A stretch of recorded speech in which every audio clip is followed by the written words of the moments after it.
You know, it seems whenever I come to introduce someone here, I'm always wearing the clothes that Craig would wear. I think I've got the characteristic blue shirt and the trousers. We've been wearing an Australian jacket here that Rosie brought back from you. Okay, it's convergence. It's ophthalmology. Okay, here we go. Today we're very pleased to have Marshal Hedin with us, and Marshal is well known to many of us.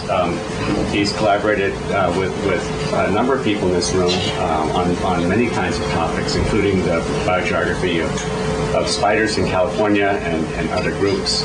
And he's also well known for earlier work he did in caves in the Appalachian region, where he looked at, what a species is and adaptation and sort of the evolution of cave life.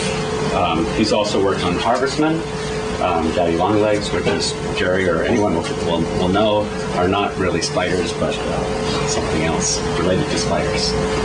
And Marshall is also here to serve on a examination on Friday of one of Rosie's students and my students, Joel Ledford. And tomorrow, as any good field biologist, he's off to the field to collect some of the species that he'll be talking about today, or some of the individuals for the species he'll be talking about today. You can never have enough. Excellent. Thanks, George. It's excellent to be here. Thank you guys for coming along.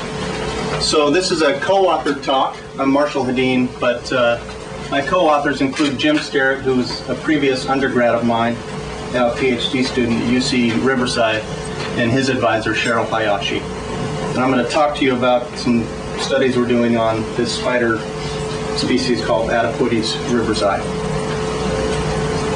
So this quote kind of summarizes the essence of this talk.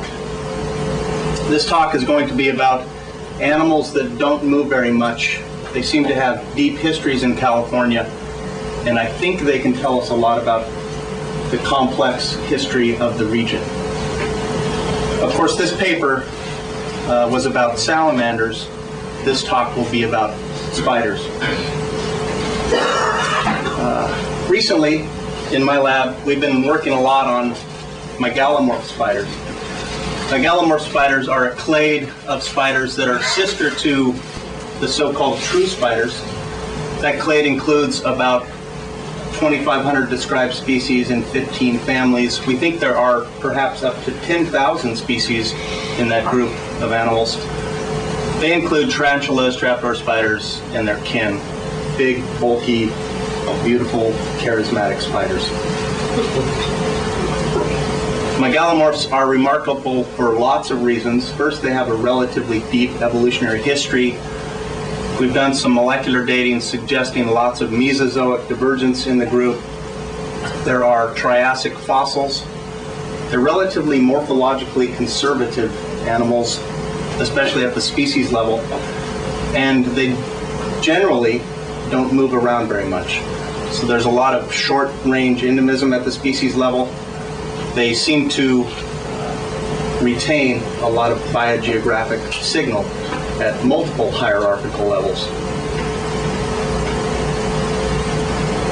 So in California, we're blessed with the richest megalomorph diversity in North America. Lots of really interesting groups. This is the genus Atypoides. There are 10 Atypoides species endemic to California, 11 in the genus. They build these beautiful silken trapdoors. This is something called Calisoga. Lots of Calisoga around here, lots of Atypoides around here. I'm not sure how many species are in Calisoga. It's kind of taxonomically messy, but we have some data suggesting that there are probably quite a few. This is a thing called Aptosticus, also silken trapdoor building spiders. Aptosticus probably includes about 30 species, all endemic to California. Nice species radiations. And my good friend Jason Bond and his colleagues and his students have been working on that radiation and their relatives for a while now, and they've published some nice papers on Aptosticus and relative California biogeography, if you want to look at those. Interesting stuff. So what I'm interested in is this thing called Anthrodeides, technically Anthrodeides, but I still call it Atypoides riversi. This is the star of the show. These are pretty big, beautiful megalomorph spiders. This is a paper by Hendrickson and Bond, and these three species at the bottom were previously Atypoides. You can see that they found them to be paraphyletic with respect to Anthrodeides, thus they sunk them into Anthrodeides. Subsequently, we have data now that suggests that those species are monophyletic, so I will continue to call them Atypoides. Importantly, for this talk, you can see that Atypoides riversi is phylogenetically isolated. Its closest living relative is perhaps 100 million years separated. Its closest living relative, Atypoides hadros, lives in southern Missouri and southern Illinois. So well separated in time and in geography.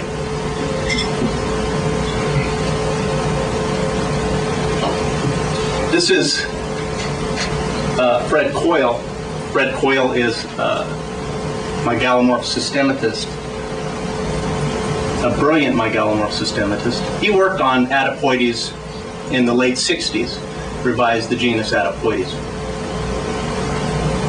In the late 60s, the distribution of that species looked like this. So from up in Humboldt County down to Santa Cruz on the coastal side, and then from Lake Tahoe down to Yosemite on the Sierran side. These spiders generally like to live in kind of mesic woodland habitats, and they build these interesting silken turrets. So they're called the California turret spider. Of course, the spiders themselves live a subterranean existence. They live in burrows.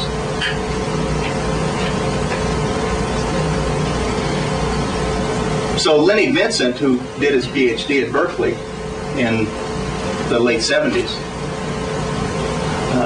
conducted demographic studies on Atypoides riversi in the Sierra Nevada. A couple of things. He found remarkable burrow fidelity. So females basically never leave their burrows. So once spiderlings crawl out from their maternal burrow, they build their own little burrow. They never leave that. It's like living in a closet your entire life. Males, of course, need to move around to have sex. So males, once they molt to maturity, which takes 5 to 6 years, they are going to be the sex that moves around the landscape. But they're still relatively small animals.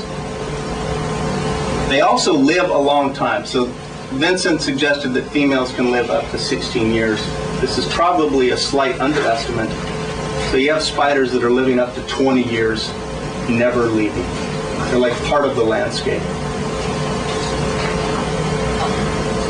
So Fred, who is an extremely careful morphological taxonomist, as a matter of fact, I don't think they get more careful than Fred. We're having some delay in response here. The screen is telling me one thing and the screen is telling me something else. Okay, so Fred always looked for morphological geographic variation. And he looked hard in Atypoides riversi, given a sample. And for a few characters, found patterns like this, suggesting a separation between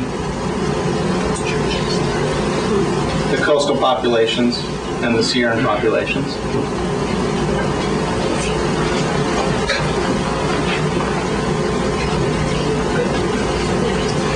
It's okay.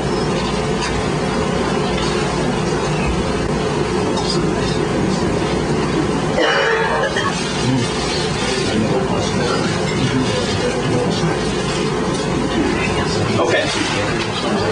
So Fred was careful. For a very few characters, he found this type of separation, but for most, he found something like this, just kind of a slurry, no clear separation between coastal and Sierran populations.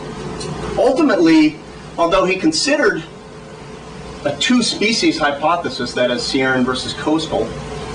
Ultimately, he just sunk them all into one thing. And you can see also that there's basically no discernible differences in palps, male palps, between those two different sets of populations, which is kind of where the first place you would look if you're looking at spiders. So conservatively, one thing, maybe less conservatively, two things, but two things maximally. So Jim and I published this paper in Molecular Ecology last year, and I was really proud of that. But now I don't kind of believe anything that we wrote. There you go. Some of it's still okay, but a lot of it, I just don't buy it. So we had some mitochondrial data, CO1 data, 12S data, and some nuclear data, 28S data. And there was congruent phylogenetic signal for 5 cryptic species within what is thought to be one species. So there's good support for these things. They're relatively deeply diverged, so most of them at the interclade level with CO1 divergences exceeding 10%. And this is a pretty small population sample, like I think 32 populations, something like that. So this shows the geographic distributions of those genetic clades, which we think are cryptic species. And you can see that they are non-overlapping in space, that is, there's complete allopatry. They're mostly geographically contiguous, but there is some a disjunct population here, so this thing is trans-valley. And we also thought that these things might come together in contact in several places, although we weren't really very close with this sample. So that's where we were last year at this time, basically. So since then, we've been in the field a lot. We have 72 new populations sampled, a lot of range extensions. We combine those with what we had before. We have 104 sites sampled. And we also have new genetic data. So it's basically a 4-gene analysis, 1 mitochondrial gene, 3 nuclear genes. Although the bulk of the talk will just be considering these 2 genes, CO1 and 28S. We have these genes sampled for a subset of the total sample.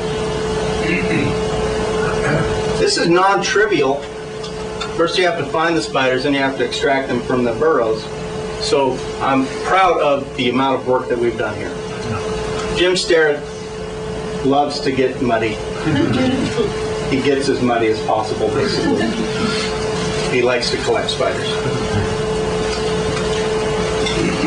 So the things that I'm going to talk about today are these 5 things, of how the whole thing is structured, broad-scale phylogeography, some within clade genetic structuring. We have a little bit of data for some things that happen at clade contact, the trans-valley leak, and then talk about all 4 genes in combination for a multi-locus species tree. We're still collecting data, so a lot of the things that I'll show you I consider to be kind of half-cooked. But I think what I'll tell you I'm fairly confident in. A lot of the analyses ultimately are going to be more sophisticated. They need to be. But I don't think I'm going to tell you anything that I don't kind of believe. Okay, so broad-scale phylogeography. This is a Bayesian consensus phylogram based on the 28S data. And we don't have an outgroup, so we've rooted it with presuming that these northern things are early diverging. Some other genes suggest that. I'll show you in a bit. So we have 8 fairly strongly supported clades here. So it's kind of an 8-clade hypothesis based on these data. This shows their geographic distribution. How much time do I have? Can I talk specifically about where these things are? You have half an hour. Okay. So the northern clade starts up in mostly Trinity County. This is up near Trinity Reservoir. This is over by Willow Creek. This is just south of Cobello. This north coast clade, this is near Carlota. Goes down the north coast. This is over by Clear Lake. This is in the Napa Valley. south of Calistoga.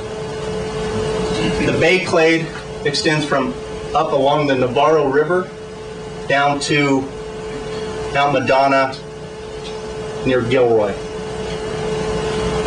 This Monterey clade, which spans the valley, this is up northeast of Chico, going down, kind of skirting Lake Oroville, and then down along the North Fork of the Yuba, along Highway 49. And then populations at Monterey.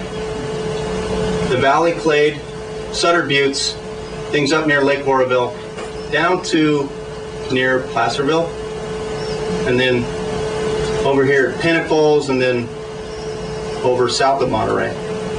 Placer clade goes from east of Nevada City down to the Mokelumne River. Northern Sierran goes from Lake Tahoe down to just north of the Stanislaus, and then Southern Sierran is south of the Stanislaus down to Yosemite. So that's the geographic distributions of the clades with the 28S data. Kind of an aside, 28S, of course, is a relatively conserved gene. The fact that it is so variable at this level is pretty remarkable. It seems to be that the entire family, Enterodaeidae, has rate-accelerated rDNA evolution, but that is nice for us because it makes 28S an unbelievably beautiful nuclear marker at this relatively shallow level. Here's the CO1 data. Lots of strong support. This is rooted using outgroups. Northern stuff is early diverging. Lots of PP values of 1. We see a similar 8-clade picture with 2 exceptions. First, there are a subset of the Monterey, what we think to be Monterey clade populations that are not falling into that clade, and the same is true for North Coast. There are 3 North Coast populations that are kind of straggling out. They're kind of divergent. So this is what the distribution looks like. Again, it's completely congruent with 28S, except for these stragglers, which we believe to be North Coast members. This is Blue Lakes, this is Elk Mountain, this is over by Barrett. We can't see your pointer, unfortunately. You can't? I'm sorry. So these things, these 3 are straggling. Oh yeah. There's a lot of Old school. So these things, straggler with CO1, but we think they're North Coast. This is really interesting. These things we think belong with Monterey, but they're straggling with CO1. This is all of that stuff of along Highway 32 northeast of Chico. This closest population is a place called Magalia, which is close to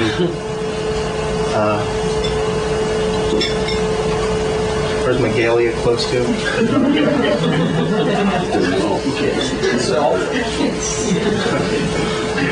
So it'll come to me. So interesting. So that's the broad scale geographic structuring of the entire thing. Let's look a little bit within some clades, see what's going on. And I'll just use this northern clade as an example because I like it up there. And it's kind of home to me. So HSU is right over here. That's where I did my undergrad.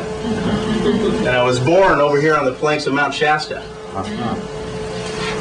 So working there is fun for me. Of course, it's a very topographically complex, geologically complex, ancient landscape.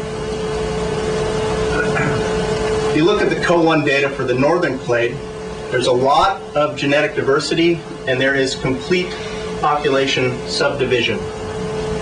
So we've sampled 32 individuals, 25 unique haplotypes. The average intersite uncorrected P is almost 9%, which is high. There are no haplotypes shared among sites, which means that given the geographic density of our sample, we have no detectable mitochondrial gene flow.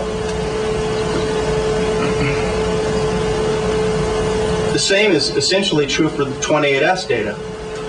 35 individuals, 26 unique haplotypes, pretty high divergence for 28S. No haplotypes shared among sites. No detectable nuclear or male-based bisexual gene flow in the sample. If you look kind of phylogeographically within that thing, the genetic data are kind of structured in a fractal manner. So there are clades nested within clades, nested within clades. Every population, of course, is forming a unique genetic clade. They're combined into these kind of regional clades and then come together as an entire unit. So fractal genetic structuring within that thing, which makes a lot of geographic sense. You can see that it's geographically pretty well defined. They're forming geographically contiguous units. And there's not complete or perfect congruence between CO1 and 28S data, but it's pretty close. It's not bad. So this is the 28S data. This is the CO1 data, and you can see that this northern thing, this northern group of populations is split over here, basically requiring you to move a single branch on the CO1 tree, making it congruent with 28S, suggesting that genealogical congruence is found at fairly shallow levels in these spiders. So I thought you guys might want to see the Bay data. This is the CO1 Bay data. There are no haplotypes shared among sites in the Bay, despite the fact that we have a lot of sites that are pretty close geographically. In fact, this pattern applies to the entire CO1 tree. There is no evidence for any CO1 haplotype sharing across sites across the entire tree. So there are some strongly supported geographic clades here. So these are all pp values of 1. And you can see a structuring that kind of looks like this.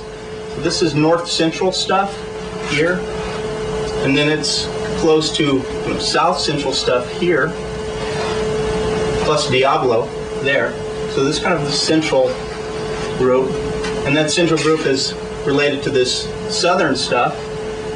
And then the northern stuff is early diverging.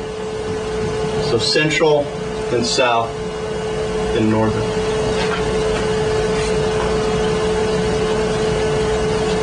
So I apologize for this graphic.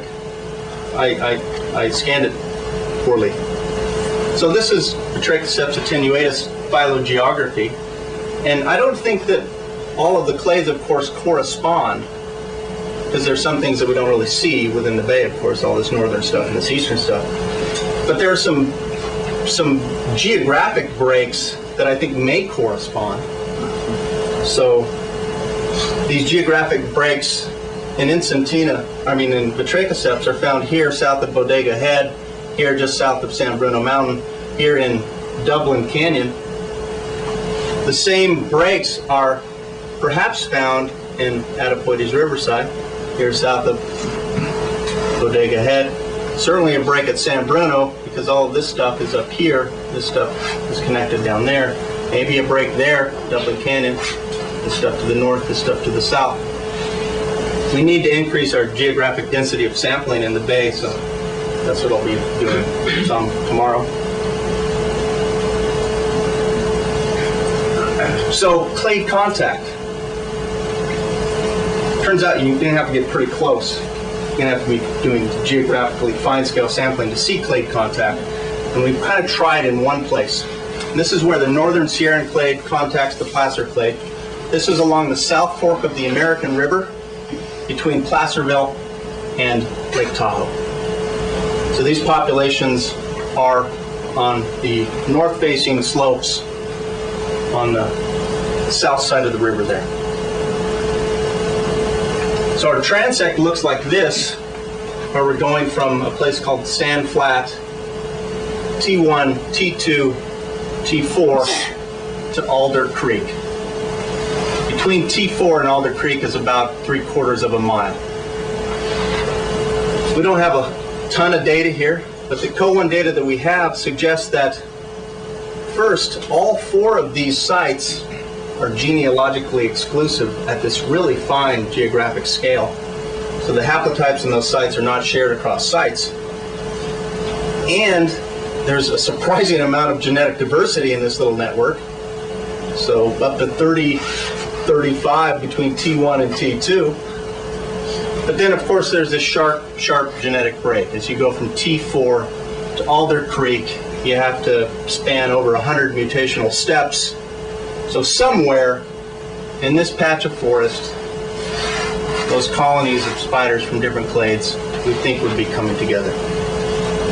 The nuclear data shows the same exact break.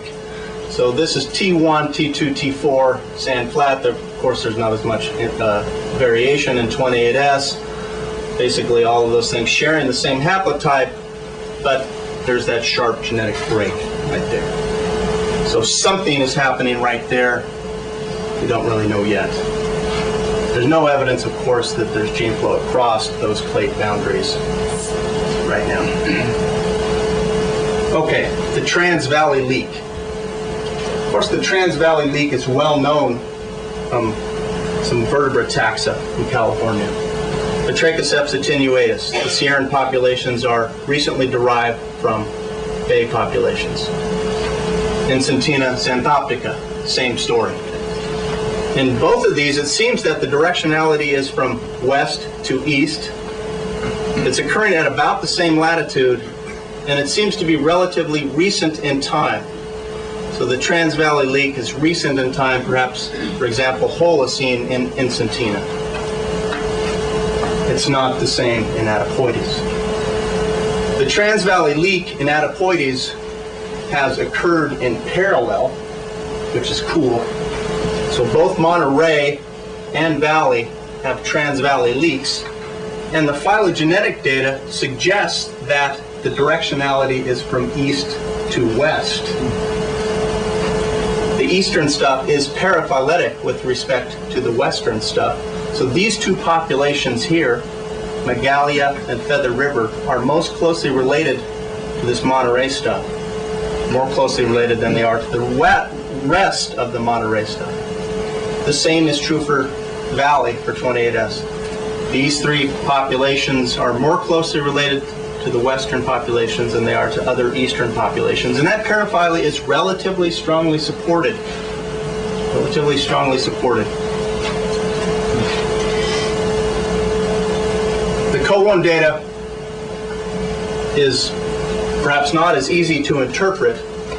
Remember that some of these 4 populations straggled in CO1, so we can't really consider them. But we still have evidence for paraphyly. So the same 2 populations, Megalia and Feather River, are more closely related to Monterey than they are to these 2 things. For Valley, for the CO1, it's kind of weird that there's still paraphyly. So we have a couple of populations down here. The rest of the population is kind of a lack of resolution related to that western stuff.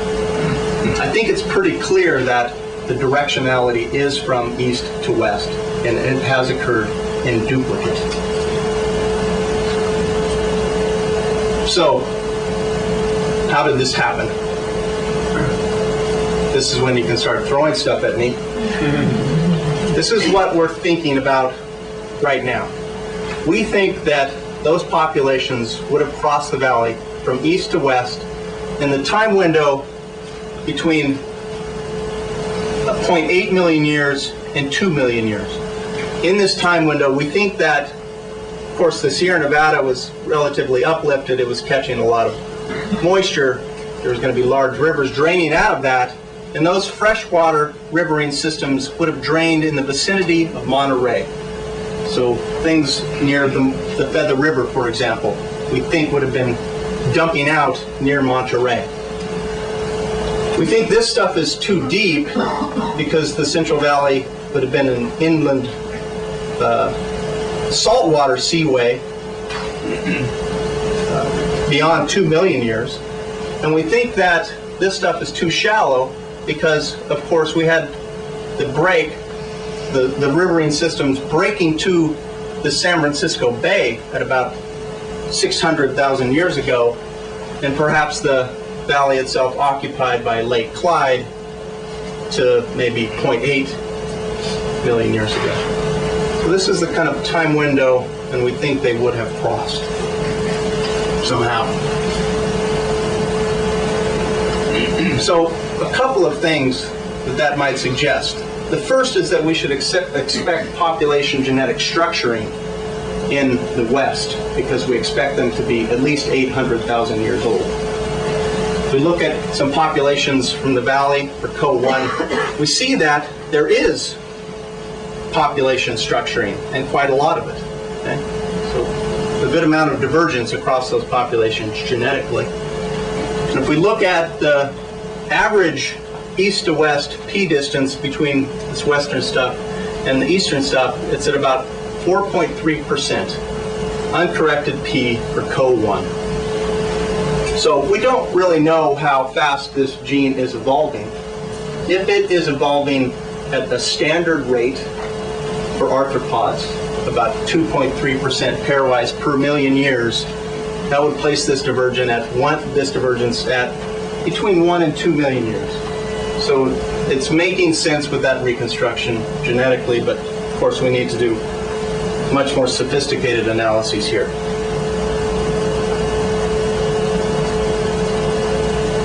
I'm fascinated by this Trans Valley Leak.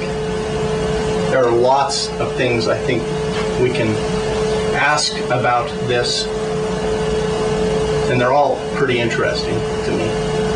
Of course, niche modeling is big these days, and we might ask whether or not niche modeling predicts the presence of the Western populations. I've done some preliminary stuff suggesting that no, it does not, and I think that's interesting for a lot of reasons. The east to west thing is duplicated, so we can ask whether or not there's temporal congruence of those events. Might use, for example, ABC methods to address that. Is it possible to find replicated cases of clade contact in different environmental contexts? So the Valley and Monterey clades in the northeast have been coexisting together for a long time in that environmental context. In essence, subsets of those populations have been transported to the western side, and now they made contact there again, but in a different environmental context. Finally, I'm not sure if we can ever get at this, but whether or not the event is dispersal. So for example, spiders were rafting down on logs, or fragmentation of a once continuous distribution. I actually prefer this former hypothesis.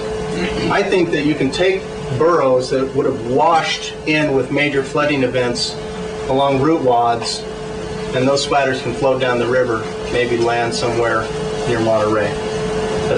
That's pretty wild speculation. It's crazy. These spiders in their burrows, you can submerge them in water, and they'll just hunker down for 24, 48 hours. They just sit there. And dry them out, they're fine.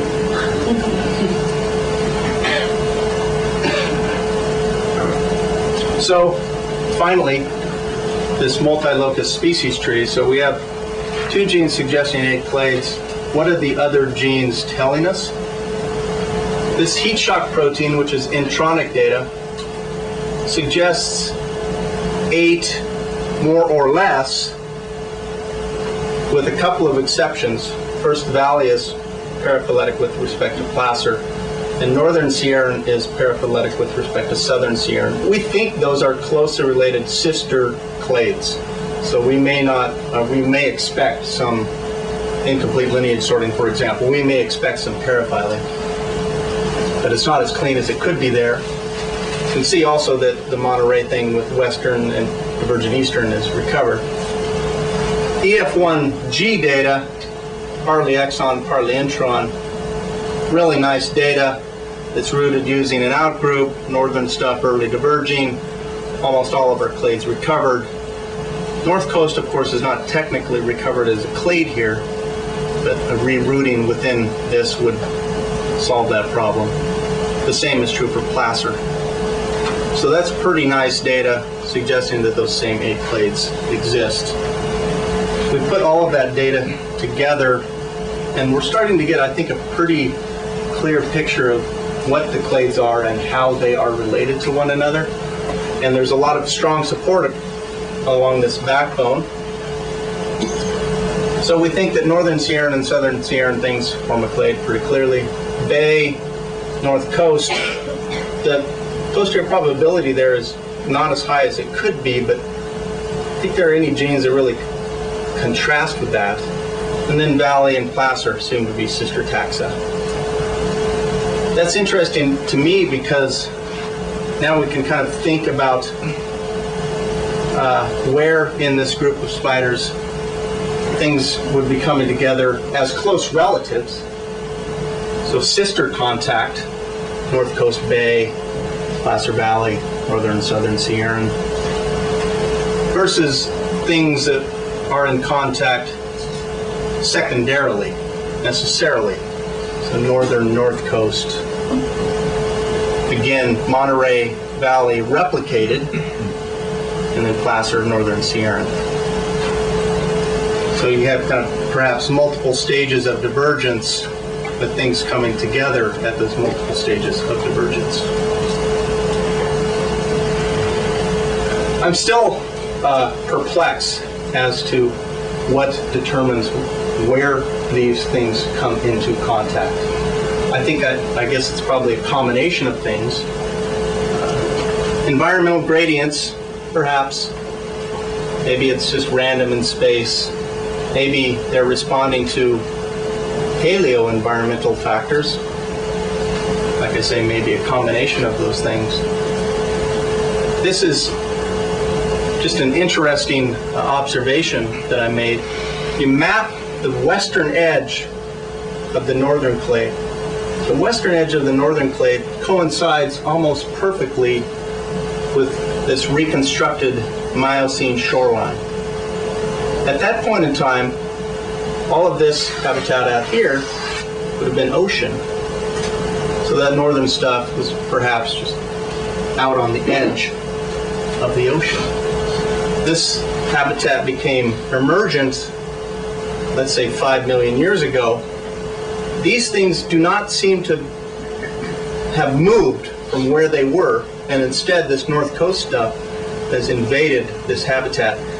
And the signal is not strong, but it's pretty clear that there is some genetic signal for range expansion of this northern stuff.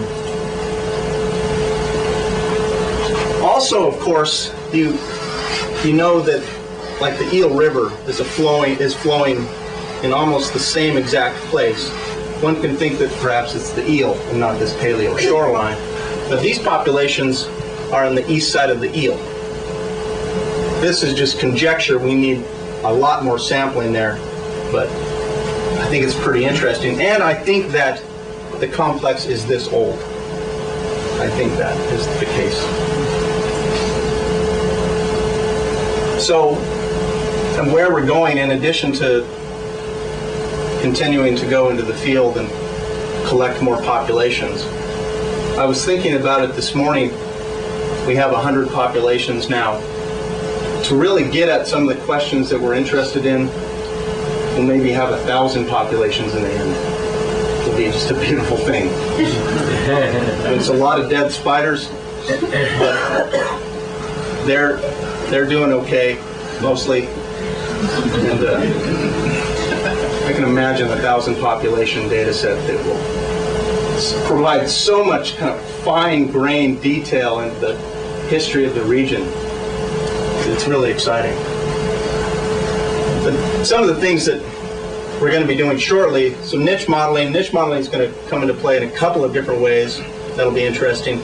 We're also currently revisiting that so-called cryptic morphology in light of what we think is an 8-clade structure.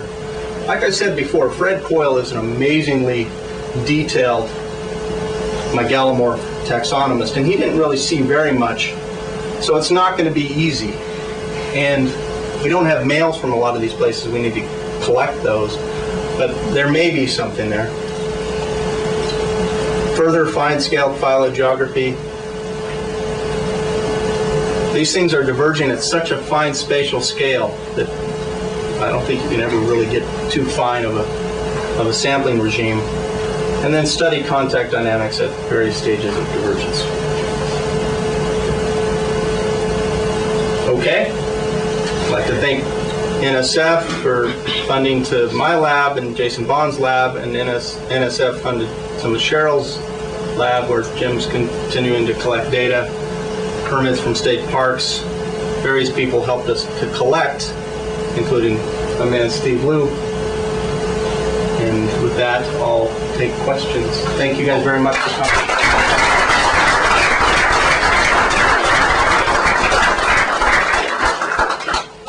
Thank you, Marshall.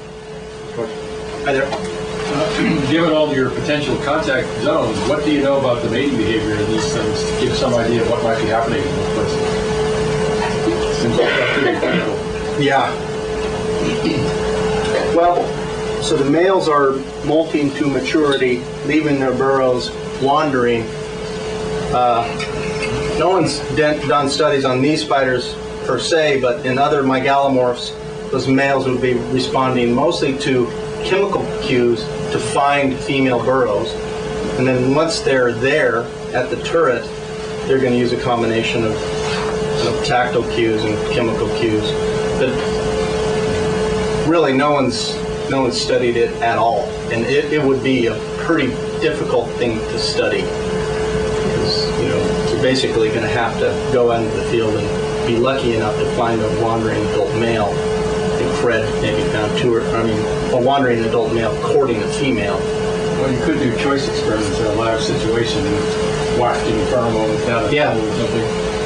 Yeah, no, that would be interesting. Whenever I give a talk about the salamanders away from California, like in Eastern U.S. or Europe, I'm always asked questions about Pleistocene glaciation, and people are always concerned about how Pleistocene glaciation effects might have changed things. And I always say, well, these things are patterns are much older than anything that could have happened in Pleistocene, and you're just curious to another level.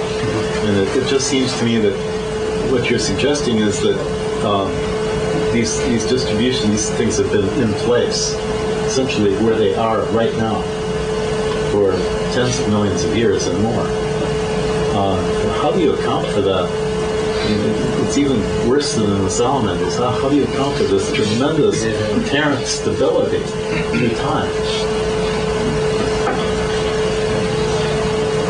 Yeah, I mean, that's a great question. In some of our data, if you look, and we need, way larger sample sizes, per site sample sizes, more sites. In some of the data, you can kind of see this, within the clades, you can kind of see this genetic clustering, as if pockets of populations have taken refuge deeper in time, and then more recently in time have spread out a little bit. So I really think that is the case. There's refuge in place, right? But there's a lot of refuge in place kind of dynamics where they've been able to hunker down over deep time and not really move very much. That's interesting, because some of these environments, habitats for spiders, were surely not there because of, for example, the Eel River, which was submerged in the Great Valley, which doesn't show up too well anyway. So that maybe it's the refuge and expansion model. Although along that boundary on the Eel River, it's also a lithologic boundary between the coarse silts and fine sands in that marine section, as opposed to all the other mess in the Franciscan Formation. Right. Do these populations select substrate? Well, not as far as I can tell, but I think niche modeling with substrate layers would be really interesting. It would be. So you talked a lot about this sort of east to west trans-valley leak, but there was a big north to south component as well. So what do you think about that? Is there topographic or geologic explanation that fits with that? So like how the clades are kind of structured in parallel from north to south? Yeah. Yeah. No, that's what makes me scratch my head about things. And on the coastal side, the clades are kind of distributed in concert with the landscape, right? Kind of trending from southeast to northwest. And the landscape trends in that direction anyway. Fault zones, the drainages.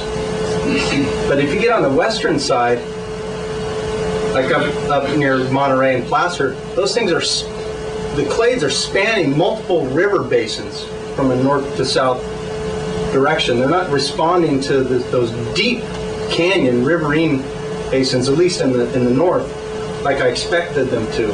So, like I said, I don't know what they're responding to right now. What were your The time? exception would be the Stanislaus in the far south, which appears to be a barrier, but we need more data. What was the timing of your Trans-Valley leaks? What did you estimate that time to be? Well, just using kind of a hokey, Yeah, I know, it's just rough, really rough. between 1 and 2 million years, closer to 2. Which I think is consistent with our reconstruction. I would love to hear you. But, well, 2 million years, there wasn't that much land movement, but all the stuff they're on down in the Monterey area used to be much further south, but not 2 million years ago. But I think I really like your dispersal model as a geologist, because those river valleys coming down out of the Sierras did flow out through the Salinas Basin, Salinas River Valley. And that just looks like the sweep of bringing them down. It just looks so natural. And you might look at what happens to these things during a flood stage along the river where they live. And I guess you've done that experimentally, but it should be interesting to see how far they flow. Yeah. Well, the salamanders have to be making their way upstream. Pretty hard for terrestrial Does salamanders. anyone know Well, what maybe one of this you's wrong. There's more reason. There's more reason. Can I talk just a little bit about that? So, Yeah. so you can imagine riparian corridors Yeah. in that time window where spiders would have been moving along, shaded riverbanks and such. But the problem I have with that is you're basically asking them to move in 1.2 million years from the Sierra Nevada down to the west, and there's no evidence anywhere else in any of our data for that type of movement over that distance, over that short of time interval. It's like they would have had to have gone too far. And another thing is that, and I think this is really cool, it happened in parallel, right? Yeah. These spiders, different species, cannot coexist at the same place. They don't do it.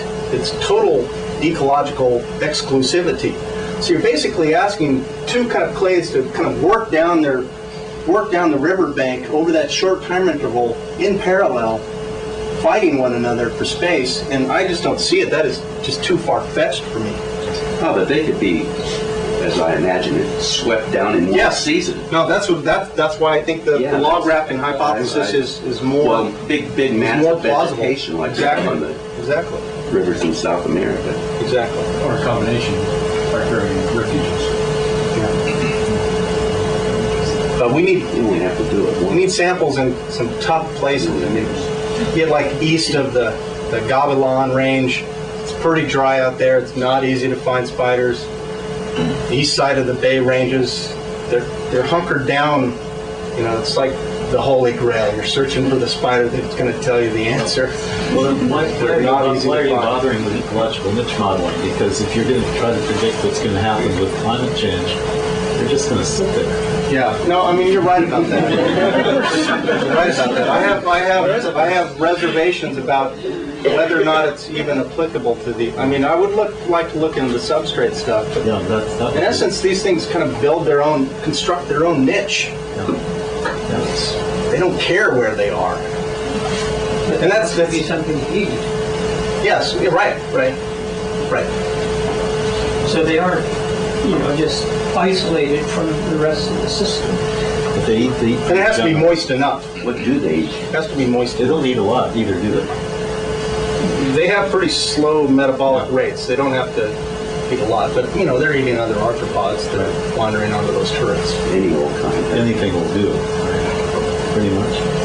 Yeah, Fred has some prey remains data, and there's a lot of beetles. But they have Other to be really spiders. slow because, I mean, you say 13 years and I say deer or elk, right? Not a spider.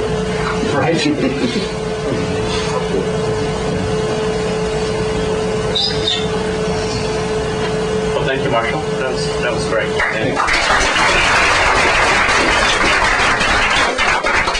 Marshall will be on campus Friday if you'd like to talk.